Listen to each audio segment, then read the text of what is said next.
నమస్తే. శ్రీ గురుభ్యో నమః. శ్రీమాత్రే నమః. ఆదిత్యాయ చ సోమాయ మంగళాయ బుధాయ చ గురు శుక్ర శనిభ్యే రాహవే కేతవే నమః. జపాకుసుమ సంకాశం కాశ్యపేయం మహాధృతిం తమోరిం సర్వపాపగ్నం ప్రణతోస్మి దివాకరం.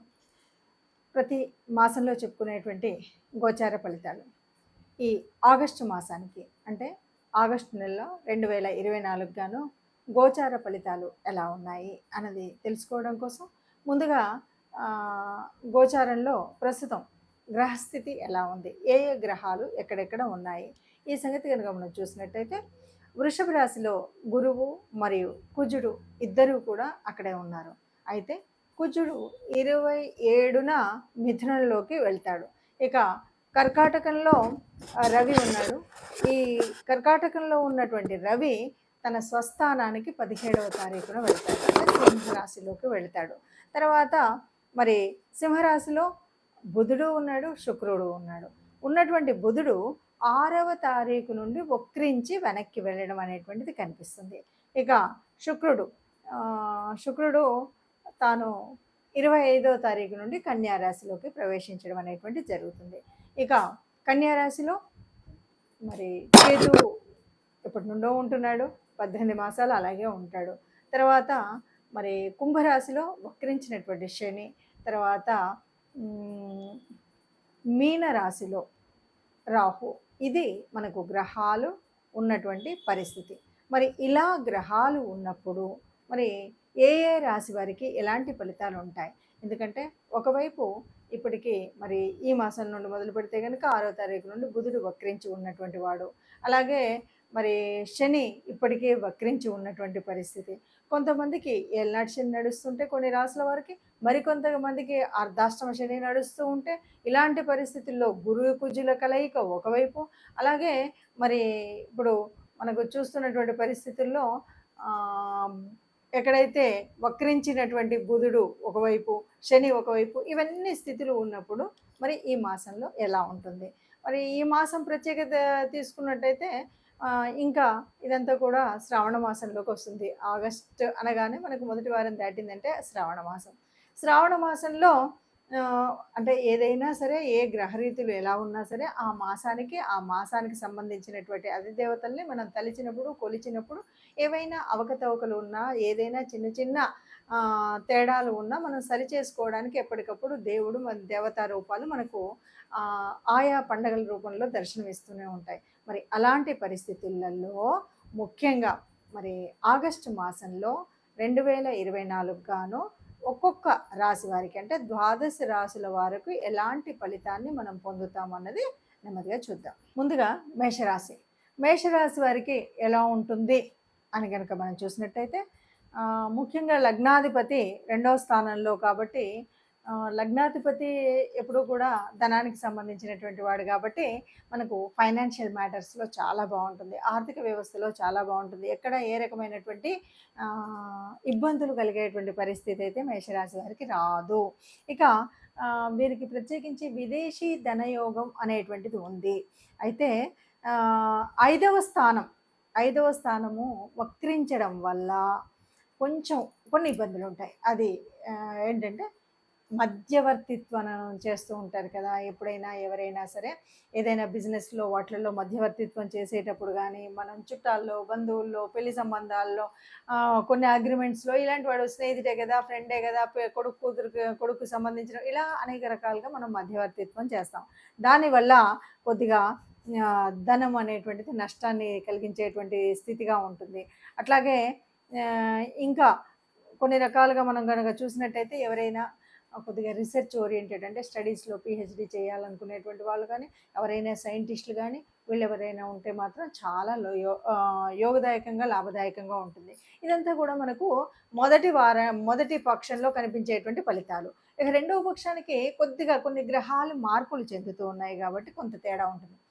ఇప్పుడు 2వ పక్షంలో ఎలా ఉందో చూద్దాం. 2వ పక్షంలో కనుక మనం చూసినట్టయితే 17వ తారీఖు తర్వాత కొద్దిగా చేంజెస్ వచ్చాయి కాబట్టి, రవి మారాడు, ఇలాంటివి వచ్చాయి కాబట్టి సంతానం వీటి వల్ల కొంత ధనయోగం అనేటువంటిది కలుగుతుంది. సంతానానికి ధనయోగం కలుగుతుంది, సంతానానికి వృద్ధి చెందినట్టు కనబడుతుంది.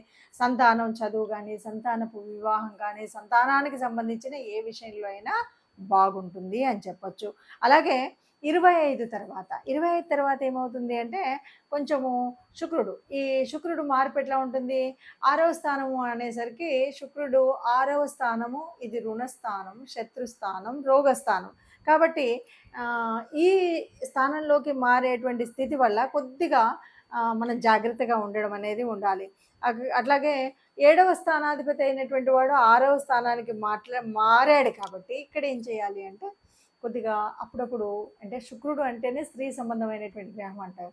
దీంతో ఏంటి అంటే స్త్రీల మూలంగా కొన్ని గొడవలు రావచ్చు. అంటే స్త్రీల వలన అంటే మనం ఆఫీస్లో ఉన్నాం, ఏదో కొంచెం ఏదో నవ్వుతూ ఏదో మాట్లాడితే అనుకోకుండా ఆమె అపార్థం చేసుకోవచ్చు, మన కోలీగ్ ఎవరైనా ఉంటే, లేదు మన ఇంటి దగ్గరే ఉన్నారు, ఇట్లాగా చిన్న చిన్న విషయాల్లో స్త్రీల మూలంగా.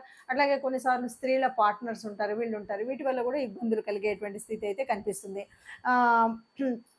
ఓవరాల్గా చెప్పాలంటే ఉద్యోగాలు ఇవన్నీ కూడా యోగ్యవంతంగానే ఉంటాయి.